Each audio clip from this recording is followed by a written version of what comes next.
യഹോവയാം ദൈവം യെശയ്യാവിലൂടെ യഹൂദ ജനത്തോട് പറയുന്നതാണ്. നീ തിരിച്ചറിയാത്ത പ്രയാസമുള്ള വാക്കുകളും ഗ്രഹിച്ചുകൂടാത്ത അന്യഭാഷയുള്ള ഉഗ്രജാതിയെ നീ കാണുകയില്ല.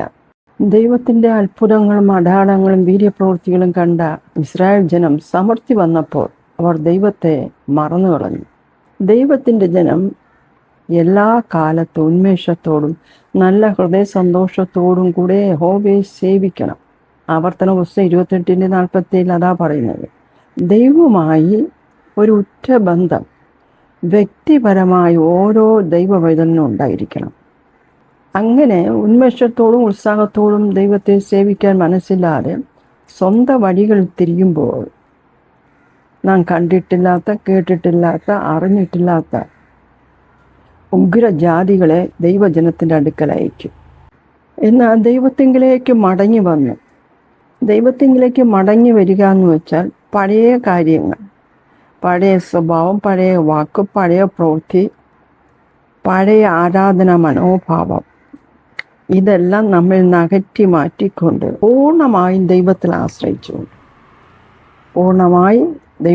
ആശ്രയിച്ചുകൊണ്ട് മടങ്ങി വന്നാൽ നിശ്ചയമായും ശത്രുവിനെ ജയിക്കാൻ കഴിയും. ഇവിടെ അക്ഷരീയമായി തിരിച്ചറിയാത്ത പ്രയാസമുള്ള വാക്കുകളും ഗ്രഹിച്ചുകൂടാത്ത അന്യഭാഷകളും ഉഗ്രജാതികളെ യഹൂദ ജനത്തിൻ്റെ അടുക്കൽ അയച്ച് അവരെ പഠിപ്പിച്ച് അവരെ ദൈവത്തിലേക്ക് മടക്കി വരുത്താൻ ദൈവം ഉപയോഗിച്ചുവെങ്കിൽ കർത്താവിൻ്റെ രക്തത്താൽ വീണ്ടെടുക്കപ്പെട്ട ദൈവത്തിൻ്റെ ജനം മനസ്സിലാക്കിക്കൊള്ളുക, അക്ഷരീയമായും ആത്മീയമായും നമ്മെ ദൈവത്തിൽ നിന്ന് അകറ്റി മാറ്റുവാനും ദൈവവചനത്തിൽ നിന്ന് അകറ്റി മാറ്റുവാനും ദൈവത്തിൻ്റെ ഇഷ്ടത്തിന് എതിരായി കൊണ്ടുവരുവാനും നമുക്ക് അദൃശ്യമായി ആത്മമണ്ഡലത്തിൽ ദൈവജനത്തിന് ഒരു പോരാട്ടമുണ്ട്. ആ പോരാട്ടം മനുഷ്യരോടല്ല, വാഴ്ചകളോടും അധികാരങ്ങളോടും അന്ധകാരത്തിൻ്റെ ലോകാധിപതികളോടും സ്വർലോകങ്ങളിലെ ദുഷ്ടാത്മസേനകളോടും അത്രേ. ഇവരുടെ ദൂതന്മാരും ഇവരുടെ പ്രവാചകന്മാരും ഇവരുടെ സേവകന്മാരും ദൃശ്യമണ്ഡലത്തിലൂടെ ദൈവമക്കൾക്കെതിരെ പ്രവർത്തിക്കുമ്പോൾ, ദൈവസഭയ്ക്കെതിരെ പ്രവർത്തിക്കുമ്പോൾ, രാജ്യത്തിനെതിരെ പ്രവർത്തിക്കുമ്പോൾ നാം അത് തിരിച്ചറിയാതിരിക്കരുത്. ശത്രുവിൻ്റെ തന്ത്രങ്ങളെ നാം തിരിച്ചറിയണം. ഈ സാത്താനിയ സാമ്രാജ്യത്തിന്, സാത്താനും അവൻ്റെ സൈന്യങ്ങൾക്കും അവൻ്റെ ദുരാത്മാക്കൾക്കും ഒക്കെ അവരുടേതായ ഭാഷകളുണ്ട്. ആ ഭാഷകൾ നമുക്ക് മനസ്സിലാവില്ല. നമ്മുടെ ആത്മാവിൽ വസിക്കുന്ന ദൈവാത്മാവിൻ്റെ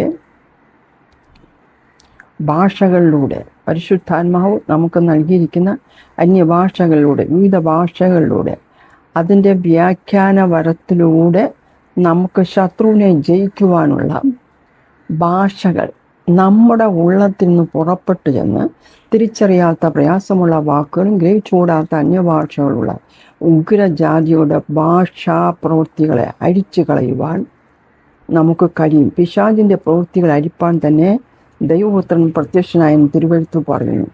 അപ്പോൾ പിശാചിൻ്റെ പ്രവൃത്തികൾ അഴിക്കുന്നത് ഭാഷാവരത്തിലൂടെ, വീരഭാഷാവരത്തിലൂടെ പിശാചിൻ്റെ പ്രവൃത്തികൾ അഴിയപ്പെടും. നമ്മുടെ ഉള്ളിൽ നിന്ന് പുറപ്പെടുന്ന തിരുവചനത്തിൻ്റെ നദികളിലൂടെ പിശാചിൻ്റെ പ്രവൃത്തികൾ അഴിയപ്പെടും. നമ്മിൽ പകർന്നിരിക്കുന്ന ദൈവശക്തി നമ്മുടെ ഉള്ളിൽ നിന്ന് പുറപ്പെടുമ്പോൾ പിശാചിൻ്റെ പ്രവൃത്തികൾ അഴിയപ്പെടും. സാത്താനെ, അവൻ്റെ സൈന്യത്തെ, അവൻ്റെ ദൂതന്മാരെ, പൂജാതി കർമ്മങ്ങൾ ചെയ്യുന്ന പൂജാരിമാരുടെയും മന്ത്രവാദികളുടെയും ആഭിചാരകന്മാരുടെയും ക്ഷുദ്രപ്രയോഗികളുടെയും സന്യാസ സമൂഹത്തിൻ്റെ വായിൽ നിന്ന് ദൈവത്തിൻ്റെ തിരികിതത്തിനും ദൈവത്തിൻ്റെ ഇഷ്ടത്തിനും വിരോധമായി ദൈവസഭയ്ക്കെതിരായി പുറപ്പെടുന്ന തിരിച്ചറിയാത്ത പ്രയാസമുള്ള വാക്കുകളും ഗ്രഹിച്ചുകൂടാത്ത അന്യഭാഷകളും ഉള്ള ഉഗ്രജാതികളുടെ ഭാഷകളെ, അതിൻ്റെ ഉദ്ദേശത്തെ, അതിൻ്റെ ലക്ഷ്യത്തെ, അതിൻ്റെ കോട്ടകളെയും കുന്നുകളെയും പർവ്വതങ്ങളെയും ഇടിച്ചു കളയുവാൻ ദൈവജനമേ, ദൈവം നമുക്ക് ദാനമായി നൽകിയിരിക്കുന്ന പരിശുദ്ധാത്മാവിനെ നമ്മിൽ പ്രവർത്തിപ്പാൻ അനുവദിക്കുക.